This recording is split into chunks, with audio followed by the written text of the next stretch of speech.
Encontramos apenas a cabeça de uma estatueta, que eu gosto particularmente porque tem uma expressão muito trágica,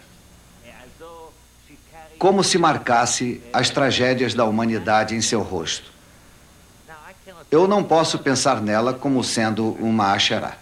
Estatuetas não são necessariamente entidades, e certamente não Asherá. Voltando à famosa Dama do Leão. Evidência para Bill Dever de que Asherá existiu como uma deusa no início de Israel. A Dama Leão é um tema familiar da mitologia cananeia. Num altar de oferendas de 3.000 anos de terracota, provavelmente um modelo de um templo e um dos melhores exemplos da arte israelita em existência. Seu simbolismo é mistificante, e para Dever ela está abaixo de onde Yahweh teria estado. Acima está um touro levando um disco do sol. Sob ele, 2 leões com asas e 2 gazelas ao lado da árvore sagrada. Abaixo disto, outro par de leões com asas ladeando uma porta vazia. Esta seria a porta para o templo, mas não há ninguém na porta. Não pode representar Yahweh, o Deus de Israel. No fundo, temos outro par de leões, e parado entre eles temos uma mulher nua nos olhando. O busto e a vulva aparecem bastante claros. Quem é esta mulher? Sabemos que Asherá está ligada aos leões no período cananeu.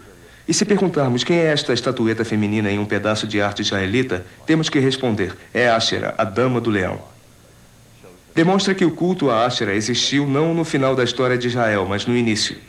A época de Salomão, quando o templo estava sendo construído em Jerusalém e a veneração estava centralizada, quando Yahweh é, pelo menos em teoria, o único Deus em Israel.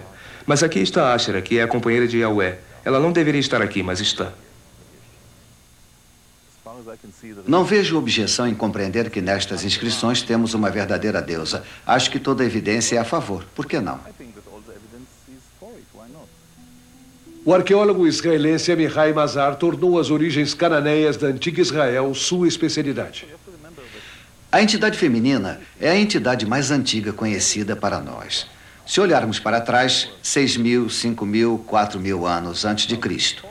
Só mais tarde temos deuses masculinos. O deus da tempestade, do tempo, da guerra foram acrescentados. Mas sempre temos no Antigo Oriente Próximo deuses e deusas definitivamente. No ano de 1960, a famosa arqueóloga inglesa Kathleen Kenyon descobriu centenas de estatuetas femininas quebradas em uma caverna não longe do Templo de Salomão em Jerusalém. Alguns estudiosos acham que a descoberta confirmou o Templo de Jerusalém. Outros acham que ela determinou o fim dos cultos pagãos pelo rei Josia, que ordenou que todos os vasos feitos para Baal e Asherá fossem levados para fora do Templo do Senhor e destruídos. Mas é interessante que exatamente naquele período, os séculos 8, 7 e 6, as estatuetas eram mais comuns do que nunca. Estas estatuetas têm a ver com cultos supersticiosos no campo. Em Jerusalém, na capital, as pessoas não as usavam. O fato é que encontramos mais destas estatuetas aqui sob a sombra do monte do templo do que no resto do país. Em Arad, o ataque a Asherá foi além dos objetos de culto e estatuetas. Algumas destas figuras foram encontradas inclinadas para o lado, deliberadamente cobertas.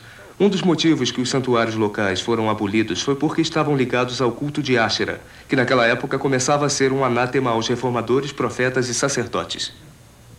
Seguindo esse ataque, Dever alega que os escritores, editores e padres do antigo Israel decidiram se livrar deste problema de Asherá de uma vez por todas. Muitos homens no antigo Israel tinham medo do poder da deusa-mãe e do domínio que ela exercia sobre as mulheres. E parece que houve uma tentativa de suprimir o culto a Asherá, especialmente quando o monoteísmo começou a chegar a seu ápice. Havia espaço apenas para um deus e era uma entidade masculina. Mas como uma deusa que era tão adorada pelo povo poderia ser tão odiada pelos autores do Velho Testamento? Eles representam o ortodoxo, a ala direita, partidos nacionalistas que editaram a Bíblia. Eram todos homens, representavam o governo, eram um partido elitista, os intelectuais de sua época. Segundo eles, havia apenas um Deus, ou deveria haver um, mas havia outros. Não gostavam da ideia de uma companhia feminina para Yahweh. Asherá era no mínimo um problema e no máximo era uma verdadeira ameaça à ideia do que Deus deveria ser, e portanto ela precisava desaparecer. Diver especula que a supressão de Asherah vai além das atitudes masculinas muito enraizadas em relação às mulheres no mundo antigo. Estavam fascinados pelas mulheres, mas as temiam. Invejavam seus poderes de reprodução. As consideravam objetos de satisfação sexual e prazer. Mas tinham medo da sexualidade livre delas. Portanto, em cada sociedade antiga, há uma tentativa de oprimir as mulheres, mantê-las sob controle. A ideia era que, uma vez que se desse mais poder às mulheres, não se teria como controlá-las. E assim as mulheres se retiraram para suas casas, onde continuaram seu próprio tipo de prática religiosa, sem considerar o que os homens pensavam. Myers encara o conflito de outra maneira. Os autores bíblicos não discriminavam as mulheres, discriminavam o passado, qualquer competição com Yahweh. Não acho que havia uma opressão à crença em Asherah. Acredito que havia uma ênfase no Yahweísmo que excluiria qualquer influência pagã. Não acho que a religião pagã feminina recebeu um tratamento mais duro nas mãos dos autores padres do que qualquer outra religião pagã masculina. Em 596 a.C., os babilônios saquearam Jerusalém. Séculos mais tarde, quando a Torá foi editada em sua forma atual, a idolatria seria culpada pela queda de Israel e Yahweh emergeria triunfante. Temos que lembrar que a Bíblia é literatura, não é a vida. É, de certo modo, artificial por natureza. A Bíblia é o que seja assim.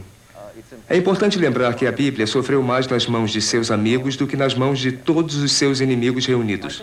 Acho que devemos encarar o fato de que o culto a Asherah era extremamente proeminente e influente por todo o período da monarquia, apesar de muitos sacerdotes reformadores, profetas e os editores finais da Bíblia hebraica não gostarem disso.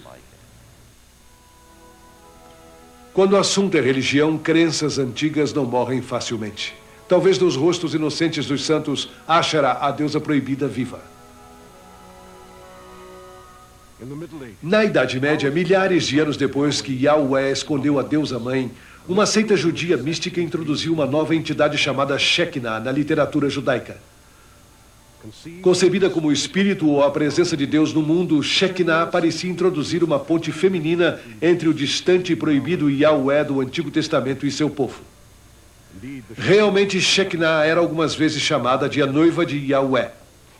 Mesmo hoje, em alguns rituais judaicos, canções de casamento ainda podem ser ouvidas que celebram a união de Deus e sua noiva. Quem mais poderia ser, se não Asherah?